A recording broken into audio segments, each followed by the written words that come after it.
കേരള സാഹിത്യ അക്കാദമിയുടെ vice president Ashokan ചെരുവിലാണ് നമ്മോടൊപ്പം ഉള്ളത്. സച്ചിമാഷ്ട വിമർശനം കേട്ടല്ലോ, തുടർഭരണം ആവശ്യമില്ല, അല്ലെങ്കിൽ അത് മാറണം, അങ്ങനെ മാറ്റമാണ് വേണ്ടത് എന്നാണ് അദ്ദേഹം പറയുന്നത്. ആ ഒരു നിലപാടിനോട് യോജിക്കാത്ത തരത്തിൽ അങ്ങൊരു ഫേസ്ബുക്ക് പോസ്റ്റ് വിട്ടു. പക്ഷേ ആ പോസ്റ്റിന് അവസാനം പറഞ്ഞത് വക്കം പുരുഷോത്തമനെയും അതുപോലെ തന്നെ സുശീല ഗോപാലിനെ ഉദ്ധരിച്ചുകൊണ്ടാണ് പറയുന്നത്, ഞങ്ങൾ ഉദ്ഘോഷിക്കുക തന്നെ ചെയ്യുന്നത്. സച്ചിമാഷ് ഇപ്പോഴും ഇടതുപക്ഷത്ത് തന്നെയാണെന്ന് അങ്ങേക്ക് ഉറപ്പുണ്ടോ? തീർച്ചയായിട്ടും അദ്ദേഹം ഇടതുപക്ഷത്ത് തന്നെയാണ്. എന്നുവെച്ചാൽ അദ്ദേഹം ഇടതുപക്ഷത്തെ വിമർശിച്ചിട്ടില്ല. ഇടതുപക്ഷത്തിൻ്റെ റോളും കാര്യങ്ങളൊക്കെ തന്നെ അദ്ദേഹം ഊന്നി പറയുന്നുണ്ട്. പക്ഷേ അദ്ദേഹം പറഞ്ഞതിൽ ഒരു വലിയ തെറ്റ്, അല്ലെങ്കിൽ അദ്ദേഹം അതൊരു കൗതുകരമായ കാര്യം എന്നാണ് നമുക്ക് പറയാനുള്ളത്. കാരണം എന്ന് വെച്ച് കഴിഞ്ഞാൽ പ്രതിപക്ഷമാണ് ജനാധിപത്യത്തിൻ്റെ ഏറ്റവും അടിസ്ഥാനമായ സംഗതി. പക്ഷെ ഇപ്പോൾ പ്രതിപക്ഷം എന്ന് പറയുന്നത് ഇവിടെ ശൂന്യമാണ്. പ്രതിപക്ഷം കോൺഗ്രസ് ആണല്ലോ, UDF ആണല്ലോ, അത് അദ്ദേഹം പറഞ്ഞിട്ടില്ല, അത് നമുക്ക് എല്ലാവർക്കും അറിയാവുന്ന കാര്യമാണ്. അപ്പോൾ പ്രതിപക്ഷമില്ലാതെ ഉള്ളൊരു അവസ്ഥയാണ് ഇപ്പോൾ ഉള്ളത് വാസ്തവത്തിൽ. എന്ന് വെച്ചാൽ നല്ല പ്രതിപക്ഷം ഇല്ല എന്ന് പറയാൻ പറ്റില്ല, പ്രതിപക്ഷം ഉണ്ടല്ലോ, നല്ല പ്രതിപക്ഷം ഇല്ലാത്തൊരവസ്ഥയാണ്. ഈ നല്ല പ്രതിപക്ഷം ഇല്ലാത്തതുകൊണ്ട് അദ്ദേഹം വളരെ സ്നേഹിക്കുന്ന, വളരെ ഉത്തരവാദിത്തമുണ്ടെന്ന് അദ്ദേഹം കരുതുന്ന ഇടതുപക്ഷം അവരിപ്പോൾ ഭരണത്തിലാണ്. അപ്പോൾ ജനാധിപത്യത്തെ രക്ഷിക്കുന്നതിന് വേണ്ടി ഭരണപക്ഷത്തു നിന്ന് അവർ തൽക്കാലം ഒന്ന് മാറിയിട്ട് ജനാധിപത്യത്തിൻ്റെ ഏറ്റവും അടിസ്ഥാന മേഖലയായിട്ടുള്ള പ്രതിപക്ഷത്ത് വന്നിരിക്കണം എന്നാണ് സച്ചിദാനന്ദ മാഷ്. ഇത് ജനങ്ങൾ എങ്ങനെയാണ് സ്വീകരിക്കുക, ജനങ്ങളിത് എങ്ങനെയാണ് കാണുക എന്നുള്ളതാണ് എനിക്ക് ഒരു തമാശയായിട്ട് തോന്നുന്ന കാര്യം. ഇത് ജനങ്ങൾ എങ്ങനെയായിരിക്കും ഇത് ഈ ഒരു വാദഗതിയെ ജനങ്ങൾ നിരീക്ഷിക്കുക? ഒരു വിചിത്രമായിട്ടുള്ള സംഗതിയായിട്ടുള്ള അതിനെ നിരീക്ഷിക്കാതെ അധികാര കേന്ദ്രീകരണം മാത്രമാണ് സംഭവിച്ചുകൊണ്ടിരിക്കുന്നത്. അതിനോട് കൂടെ പുള്ളി ചേർത്ത് പറയുന്നുണ്ട്, ഭാഗ്യാന്വേഷികളായ ചില ആളുകൾ വന്നിട്ടുണ്ട്, അത് ഈ പാർട്ടിക്ക് നല്ലതല്ല, ബംഗാളിൻ്റെ അവസ്ഥയിലേക്ക് പോകും എന്നാണ് അദ്ദേഹത്തിൻ്റെ ഒരു വിലയിരുത്തൽ. അങ്ങനെയാണ് വാസ്തുവിൽ സച്ചിദാനന്ദ മാഷ് ഇവിടെ പിന്തുടരുന്നത് നമ്മുടെ കാരശ്ശേരി മാഷയാണ്. 2021 ഇപ്പോഴും കാരശ്ശേരി മാഷ് കഴിഞ്ഞ ദിവസം എന്താ പറഞ്ഞത്, ഇത് 2021 കൊണ്ടുവന്ന പോളിസിയാണ്. മുമ്പ് വളരെ ആലോചിച്ച് കണ്ടുപിടിച്ചാണ്. കാരശ്ശേരി മാഷ് നമുക്കറിയാലോ, അദ്ദേഹം ഒരു കോൺഗ്രസ്സുകാരനാണ്, കോൺഗ്രസിൻ്റെ പക്ഷപാതിയായിട്ടുള്ള ആളാണ്, ഒരു കമ്മ്യൂണിസ്റ്റ് വിരോധിയായിട്ടുള്ള ആളാണ്, നമ്മുടെയൊക്കെ വളരെ അടുത്ത സുഹൃത്താണ്. അപ്പോൾ അദ്ദേഹം വന്ന് ആലോചിച്ച് പിടിച്ചു വന്നപ്പോൾ UDF കൊണ്ടുവരാനായിട്ട് ഒരു മാർഗം കണ്ടില്ല. എന്ന് വെച്ച് കഴിഞ്ഞാൽ UDF അധികാരത്തിൽ വരണമെന്ന് അദ്ദേഹത്തിന് ആഗ്രഹമുണ്ട്, പക്ഷേ കൊണ്ടുവരാനൊരു മാർഗം വേണ്ടേ. ഇടതുപക്ഷമാണെങ്കിൽ നന്നായുള്ള ഭരണം നടത്തുന്നു. അപ്പോൾ അദ്ദേഹം വെച്ചൊരു വലിയ തന്ത്രമാണ്. അതായത് ഇടതുപക്ഷം തുടർന്ന് ഭരിക്കുകയാണെങ്കിൽ ഇടതുപക്ഷത്തിന് അഹങ്കാരം വരുമ്പോൾ അത് ഇടതുപക്ഷത്തിൻ്റെ തകർച്ചയ്ക്ക് കാരണമാവും. അപ്പോൾ ഇടതുപക്ഷത്തിൻ്റെ തകർച്ചയില്ലാതിരിക്കുന്നതിന് വേണ്ടിയിട്ട് ഇടതുപക്ഷത്തെ തോൽപ്പിക്കണം എന്നുള്ളൊരു കാര്യം അന്ന് പറഞ്ഞത്. അന്ന് ഭാഗ്യവശാലോ നിർഭാഗ്യവശാലോ കാരശ്ശേരി മാഷ്ക്ക് ഭയങ്കര സ്നേഹമാണല്ലോ ഇടതുപക്ഷത്തോട്. അദ്ദേഹത്തിന് കാരശ്ശേരി മാഷ്ക്ക് ഉണ്ടായിരുന്ന മാതിരി ഒരു സ്നേഹം നമ്മുടെ ജനങ്ങൾ കാണിച്ചില്ല. അവർ ഇടതുപക്ഷത്തെ തോൽപ്പിക്കാൻ തന്നെ വിചാരിച്ചിട്ട് വമ്പിച്ച ഭൂരിപക്ഷത്തിലൂടെ അധികാരത്തിൽ കൊണ്ടു. ഇപ്പോഴും അത് അദ്ദേഹം ആവർത്തിക്കുകയാണ്.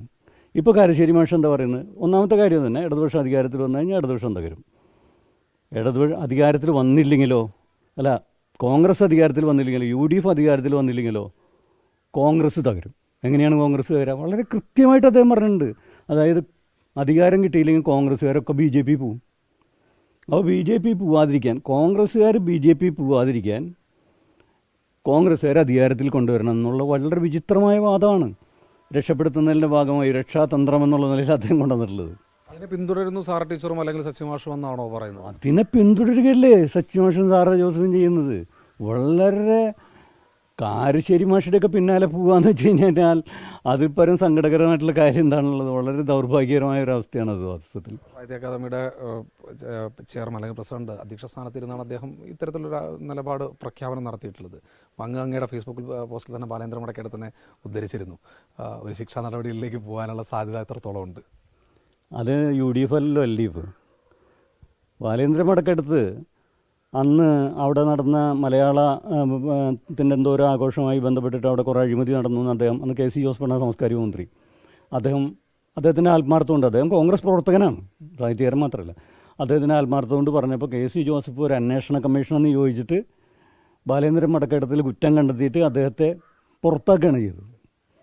എന്നിട്ട് അന്ന് ബാലേന്ദ്ര മടക്കെടുത്തും എൻ്റെ മറ്റൊരു കൂട്ടുകാരനായിട്ടുള്ള മാതൃഭൂമിയിൽ പണ്ട് വർക്ക് ചെയ്തിട്ടുള്ള K രഘുനാഥനും കൂടി അവിടെ സത്യാഗ്രഹം നടത്തിയത് എനിക്ക് നന്നായിട്ട് ഓർമ്മയുണ്ട്. ആ കാലമല്ല അത്. ഇവിടെ ഇടതുപക്ഷ മുന്നണി, ഞങ്ങളൊക്കെ ഇടതുപക്ഷ സാംസ്കാരിക പ്രവർത്തകരാണ്. ഈ ഭരണമല്ല അതിനേക്കാൾ പ്രധാനമായിട്ടുള്ളത് എന്ന് വെച്ച് കഴിഞ്ഞാൽ ഇടതുപക്ഷത്തിനൊരു സാംസ്കാരിക നയമുണ്ട്. ഇപ്പോൾ പുരോഗമന കലാ സാഹിത്യ സംഘത്തിൻ്റെയൊക്കെ പ്രവർത്തനത്തിൻ്റെ ഭാഗമായിട്ട് വഹിക്കുമ്പോൾ അതിനൊക്കെയുള്ള കുറേ ഓരോ കാലഘട്ടങ്ങളിൽ നയപ്രഖ്യാപനമൊക്കെ ഇറക്കുന്നുണ്ട്. ഞാൻ അതിൻ്റെ കുറേ കാലം സെക്രട്ടറി ആയിരുന്നു. അപ്പോൾ ഞങ്ങൾ എഴുത്തുകാരെ കാണുന്നത് അവരിടയ്ക്കിടയ്ക്ക് പറയുന്ന അവരുടെ ഇതുപോലുള്ള രാഷ്ട്രീയ അഭിപ്രായത്തിൻ്റെ അടിസ്ഥാനത്തിലൊന്നുമല്ല. രാഷ്ട്രീയ അഭിപ്രായം അവർ പറയുന്നതിന് പല കാരണങ്ങളുണ്ടാവാം. അവരുടെ വ്യക്തിപരമായ പല പ്രശ്നങ്ങളുണ്ടാവാം, അല്ലെങ്കിൽ വർഗ്ഗ വംശ താല്പര്യങ്ങളുണ്ടാവും. ഇപ്പോൾ കേരളത്തിലെ എഴുത്തുകാരെന്ന് പറയുന്ന ഒട്ടുമിക്ക ആൾക്കാരും വളരെ ഉന്നതമായിട്ടുള്ള നമ്മുടെ ജാതി ജന്മി നാടുവാഴിത്തത്തിൻ്റെയൊക്കെ ഭാഗത്തു നിന്ന് വന്നിട്ടുള്ള ആൾക്കാരാണ്. അവരതിനോടൊക്കെ സമരം ചെയ്തുകൊണ്ടാണ് സാഹിത്യരംഗത്ത് നിൽക്കുന്നത്. പക്ഷേ ഉള്ളിൽ അതിൻ്റെ അംശങ്ങളൊക്കെ ഉണ്ടാവും. അപ്പോൾ കേരളത്തിൽ നടന്ന സാമൂഹ്യ പരിവർത്തനത്തിൻ്റെ ഭാഗമായിട്ട് പല പ്രിവിലേജിലും നഷ്ടപ്പെട്ട വിഭാഗങ്ങളൊക്കെയാണ്. അപ്പോൾ അതിൻ്റെ എന്തെങ്കിലുമൊക്കെ അംശം പുതിയ തലമുറയിലുള്ള ആൾക്കാർക്കും ഉണ്ടാവാം. ഈ ഇടതുപക്ഷത്തെ മാത്രമല്ല വിമർശിക്കുന്ന സാർ ടീച്ചർ പ്രതിപക്ഷത്തെ വിമർശിക്കുന്നുണ്ട്. ജമാഅത്ത് ഇസ്ലാമി മതരാഷ്ട്രവാദികൾ അത് കേൾക്കാത്ത കാരണം എനിക്ക് പറയാൻ പറ്റില്ല. അപ്പോൾ ഇത്തരത്തിലുള്ള ഈ ഉള്ളിൽ ചില പ്രശ്നങ്ങളുള്ളത് കൊണ്ട് പ്രത്യക്ഷമായ രാഷ്ട്രീയ നിലപാടുകൾ പലപ്പോഴും എടുക്കാറുണ്ട്. അത് വളരെ വിവാദമാവാറുണ്ട്. പക്ഷേ ഇത്തരത്തിലുള്ള പ്രത്യക്ഷ നിലപാടുകൾ ഇടതുപക്ഷ സാംസ്കാരിക പ്രസ്ഥാനം നോക്കാറില്ല. കാരണം എന്ന് വെച്ച് കഴിഞ്ഞാൽ നമ്മളത് എടുക്കുന്നത് അവർ കൃതികളിലൂടെ ഉയർത്തിക്കൊണ്ടുവരുന്ന മാനവികതയാണ്. കൃതികളിലൂടെ അവർ ഉയർത്തിക്കൊണ്ടുവരുന്ന മാനവികതയും മതേതരത്വവും ഈ കാലഘട്ടത്തിന് അനുയോജ്യമായിട്ടുള്ള, പ്രത്യേകിച്ച് ഹിന്ദുത്വ വിരുദ്ധവുമായിട്ടുള്ള ഒരു കാഴ്ചപ്പാടാണെങ്കിൽ നമ്മൾ തീർച്ചയായിട്ടും അവർ സ്വീകരിക്കും. അവരിപ്പോൾ എന്ത് രാഷ്ട്രീയം പറഞ്ഞാലും ഏത് പാർട്ടിക്ക് വോട്ട് ചെയ്യേണ്ട കാര്യമൊക്കെ പറഞ്ഞു കഴിഞ്ഞാൽ അതൊന്നും നമ്മൾ നോക്കില്ല. കാരണം എഴുത്തുകാരനെ നമ്മൾ വളരെ മനസ്സിലാക്കിയിട്ടുണ്ട്. നമ്മളത് സംബന്ധിച്ച് വളരെ പഠനം നടത്തിയിട്ടുണ്ട്. പുരോഗമന സാഹിത്യ ചരിത്രത്തിൽ EMSഉം അതുപോലുള്ള ആൾക്കാരും ഒക്കെ തന്നെ നടത്തിയ പഠനങ്ങളുടെ ഭാഗമായിട്ട് കണ്ടുപിടിച്ചൊരു കാര്യമാണ്. എഴുത്തുകാരൻ പലപ്പോഴും പ്രത്യക്ഷമായിട്ട് അവരെടുക്കുന്ന രാഷ്ട്രീയ നിലപാടിന് ഘടകവിരുദ്ധമായിരിക്കും അവരുടെ കൃതികളിലൂടെ ഉയർത്തിപ്പിടിക്കുന്ന മാനവികത. അത് പല എഴുത്തുകാരും നിരൂപണം ചെയ്ത് പഠിച്ച് സ്ഥാപിച്ചിട്ടുള്ളൊരു വിഷയമാണ്. അപ്പോൾ നമ്മൾ അത് അങ്ങനെയാണ്. ഇപ്പോൾ സച്ചിദാനന്ദനെ ഇപ്പോൾ ഇടതുപക്ഷ സർക്കാർ വരുമ്പോൾ പലപ്പോഴും ചില ആൾക്കാർ ഇടതുപക്ഷ പ്രസ്ഥാനമായിട്ട് ബന്ധമില്ലാത്ത ആൾക്കാർ പലപ്പോഴും പല ഇത് ഉന്നയിക്കാറുണ്ട്. എന്തുകൊണ്ട് ഈ സച്ചിദാനന്ദം ഇങ്ങനെ ഇടതുപക്ഷത്ത് നിരന്തരം വിമർശിച്ചുകൊണ്ടിരിക്കുന്ന സച്ചിദാനന്ദ മാഷ്ക്ക് സാഹിത്യ അക്കാദമി പ്രസിഡന്റ് സ്ഥാനത്ത് അവരോധിച്ചു. വേറൊരാളാണല്ലോ ഇടതുപക്ഷം നന്നായി വിമർശിക്കുന്ന ആളാണ് KGS. ഇപ്പോൾ എഴുത്തച്ഛൻ അവാർഡ്. അതുപോലെ തന്നെ ടി പത്മനാഭനെ നമ്മൾ വളരെ ആരാധിച്ച് അദ്ദേഹത്തെ കൊണ്ടു നടക്കുന്നു. അത് ഇടയ്ക്കിടയ്ക്ക് കോൺഗ്രസ്സാണ് ശരിയെന്ന് പറയും, ഇടയ്ക്കിടയ്ക്ക് കോൺഗ്രസ്സിന് അനുകൂലമായിട്ട് പറയും. അതൊന്നും നമ്മൾ നോക്കില്ല. അതല്ല അവരുടെ കൃതികളിലൂടെ ഉയർത്തിപ്പിടിക്കുന്ന മാനവീയതയാണ് പ്രശ്നം. അതുകൊണ്ട് ഈ കാര്യത്തിൽ സച്ചിദാനന്ദ മാഷ് വന്നതിലൊന്നും ഒരു തർക്കമില്ല. അദ്ദേഹം തുടരണം എന്നുള്ള ഒരു കാര്യത്തിലും ഞങ്ങൾക്ക് ആർക്കും ഒരു എതിരഭിപ്രായം. ഒരു കാര്യം കൂടി, ഇപ്പോൾ അദ്ദേഹം ഇങ്ങനെ പറഞ്ഞു, അതിൻ്റെ ഭാഗമായിട്ടുള്ള വിവാദങ്ങളും രാഷ്ട്രീയവും ചർച്ചയൊക്കെ നടക്കുന്നുണ്ട്. തുടർഭരണം എന്നത് സച്ചിദാനന്ദൻ മാസ്റ്റർ അല്ലെങ്കിൽ സാർ ടീച്ചറുടെ വാക്കുകൾ, ഇപ്പോൾ കാരശ്ശേരി മാസ്റ്റർ അടക്കം നമ്മൾ ഉദ്ധരിച്ചുകൊണ്ട് പറയുകയാണെങ്കിൽ അത് ബുദ്ധിമുട്ടാണെന്ന് അവർ പറയുമ്പോൾ ഒരു തുടർഭരണത്തിലുള്ള സാധ്യത ഒരു പക്ഷേ കോൺഗ്രസ് അടക്കമുള്ള ആളുകൾക്ക് അതൊരു വലിയ ആയുധമായി മാറിയില്ലേ? അങ്ങനെ ആയുധമൊന്നുമില്ല. കാരണം ഇതൊക്കെ വളരെ കൗതുകകരമായിട്ടാണ് ജനങ്ങൾ നോക്കിക്കാണുന്നത്. കാരണം ഇതിൽ വിചിത്രമായ, ഇപ്പോൾ കാരശ്ശേരി മാഷ് പറഞ്ഞതിലായാലും അതിനെ അവലംബമാക്കിയിട്ട് ഇപ്പോൾ സച്ചിദാനന്ദ മാഷ് പറഞ്ഞതിലായാലും അതിലൊക്കെ ഉള്ളൊരു കൗതുകവും വിചിത്രവുമായിട്ടുള്ള സംഗതി എന്ന് വെച്ച് കഴിഞ്ഞാൽ ജനാധിപത്യത്തെ സംരക്ഷിക്കാൻ കൂടുതൽ ഉത്തരവാദിത്തമുള്ള ഒരു പ്രതിപക്ഷത്തേക്ക് മാറിയിരിക്കുക എന്നൊക്കെ പറഞ്ഞിട്ടുള്ള വളരെ വിചിത്രമായ സംഗതി. ആ വിചിത്രമായ സ്വഭാവത്തോടു കൂടി ജനങ്ങൾ നോക്കിക്കോണുള്ളൂ. ജനങ്ങളെ സംബന്ധിച്ചിടത്തോളം ഞാൻ പറയാം, ഈ ഇലക്ഷനിലായാലും 2021 ഞാനതാ പറഞ്ഞത്. ഇപ്പോൾ 5 കൊല്ലം ഭരിച്ചു, അല്ലെങ്കിൽ 10 കൊല്ലം ഭരിച്ചു, അല്ലെങ്കിൽ കുറേ കാലമായിട്ട് ഈ രാജ്യത്ത് പ്രവർത്തിച്ചുകൊണ്ടിരിക്കുന്ന രാഷ്ട്രീയ പാർട്ടി പലതരത്തിലുള്ള പ്രവർത്തനങ്ങളും സാമൂഹ്യ പരിവർത്തനത്തിലൊക്കെ ഇടപെട്ടതിൻ്റെ ഭാഗമായി കുറേ ആൾക്കാർ അനുകൂലം ഉണ്ടാവും, കുറേ ആൾക്കാർ എതിരുണ്ടാവും. ഒരു 50% ആൾക്കാർ എതിര് തന്നെയാണ് ഇടതുപക്ഷത്തിന്. രാഷ്ട്രീയമായിട്ട് വിയോജിപ്പുള്ളവരാണ് കേരളത്തിലെ ജനങ്ങൾ.